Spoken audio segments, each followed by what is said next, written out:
Messi hat trick করছে, খুব ভালো হয়েছে। পুরা আর্জেন্টিনা টিম খেলতেছে, মেসিকে বল দিবে, মেসি গোল করবে, এই তো হ্যাটট্রিক করছে। তো এভাবে যদি আমরা মাঝখানে থাকতাম তাহলে আমরা 6-7টা গোল দিতাম। পুরা ফিফা, পুরা আর্জেন্টিনা, পুরা পৃথিবী সবাই ওয়েট করতেছে মেসি গোল দিবে, স্পন্সররা টাকা দিবে, এই তো সিম্পল। এইখানে এমন কোনো স্পেশাল কিছু নাই, আপনাদের আমি বলে দিলাম। আজকে মেসি সামনে দাঁড়াচ্ছিল, গোল দিতে, পরে দেখে ও না না না এখন টেকনোলজি আছে, অফসাইড হয়ে যাবে, এই জন্য সে পিছন থেকে গোল দিচ্ছে, সিম্পল।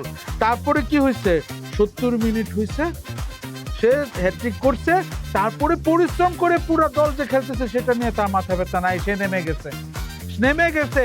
এখানে যে এতগুলো হাইড্রেশন ব্রেক দেওয়া হয়, এখন যে প্লেয়ারদেরকে লুতুপুতু ভাবে চালানো হয়, হ্যাঁ, তারপরও মেসির দম নাই। আরে দেখেন আমরা ছোটবেলায় কত খেলাধুলো করছি, হ্যাঁ, এখনো আমাদের গ্রামের জলিল চাচা বয়স হচ্ছে 45, মেসির হচ্ছে 38, তো কি হচ্ছে, জলিল চাচা লুঙ্গি পরে খেলে, মেসি সাহেব কি পরেন, ওনাদের হচ্ছে এডিডাস, নাইকি, কত কিছু জুতা মুতা, এখন পিঙ্ক কালারের জুতা পরে, আহারে ফ্যাশনের। আর জলিল চাচা চপ্পল পইরা ধান ক্ষেতের মধ্যে 2 ঘন্টা ধরে খেলে, হ্যাঁ, তারপরে এইসব ড্রিঙ্কস ব্রেক, ওয়াটার ব্রেক নাই, কাদা পানি মুখের মধ্যে ঢুকতেছে।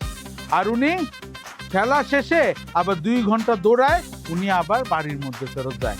ওইখানে তো হইতেছে ভ্যান গাড়ি, ওইখানে তো আর উবার মুবার নেই, বুঝছেন। শিখা দরকার, খেলার ভিতরটা শিখা দরকার।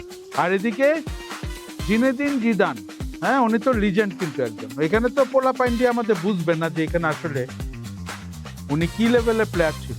উনি হেড করে গোল দিত, শুধুমাত্র বলের মধ্যে হেড দিত না, অন্য জায়গায়ও দিত।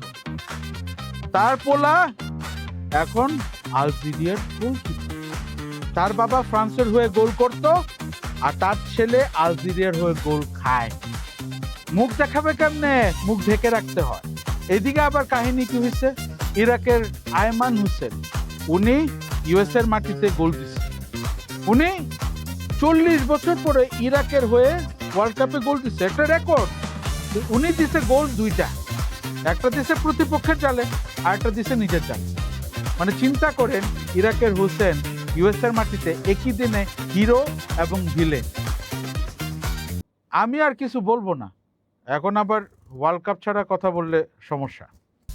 চিন্তা করেন, আর্জেন্টিনা আলজেরিয়া ম্যাচে প্রথম 2টা গোল ওয়েবসাইটে বাতিল হয়েছে। প্রথম গোলে লাফাইছে আর্জেন্টিনার সমর্থকরা, দ্বিতীয় গোলে লাফাইছে ব্রাজিলের সমর্থক। এখন টেকনোলজি এমন হয়েছে, একটুখানিও লাইন ক্রস করা যায় না ফুটবলের মাঠে, অথচ সেই আমরা টেকনোলজি ব্যবহার করে প্রতিদিন লাইন ক্রস করি।